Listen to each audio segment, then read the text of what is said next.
So this was a long course section. We learned about data and databases and models, and you learned that Django makes it easy for you as a developer to work with data and SQL databases because it has this built-in model feature, where you simply build a class and extend the built-in model, and then you can define the fields, the attributes your data has. You can set up the value types you have. You can configure those values a bit. And then you can create and run those migrations to let Django reach out to the database and create and configure the tables in that database as needed. Now, once those tables have been set up, you can interact with them. And you saw a lot of examples in the interactive shell. You can add new entries, you can update and delete entries, and of course you can also get data. Also, as we're doing it here in the views. We're, for example, getting all our books here, but earlier in the module, you also saw that you can filter and set up conditions to only get the books with a certain rating or anything like that. You can then also order and count or run other aggregation methods as explained in the very last lecture.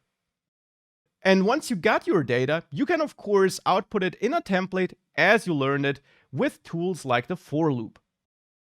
Now, of course, you cannot just get lists of data. You can also get individual books, for example, with the get method or this shortcut method to throw a 404 error if the book is not found.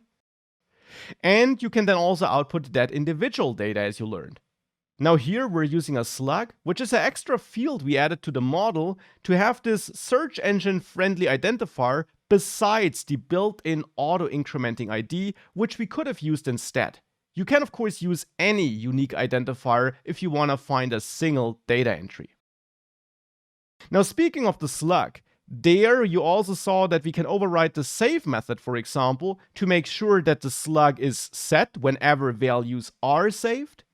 And you also saw get absolute URL, which makes it easy to build a model-specific URL, which you can then use wherever you need to use it, for example, in your templates. Here it's just worth pointing out that despite it being a method, it actually is used as a property. You simply access it with a dot and you don't add parentheses here. Instead, you really just point at it and Python executes it for us, so to say. And that is basically it. Now, there are more things we can take a look at. For example, relations. And we're going to take a look at that throughout the course. But in the next course section, I actually first of all want to dive into a feature called administration. Django has a built-in administration UI and mode, which makes managing data way more convenient than with that shell which we used in this course section. So therefore, that's what we're going to dive in next.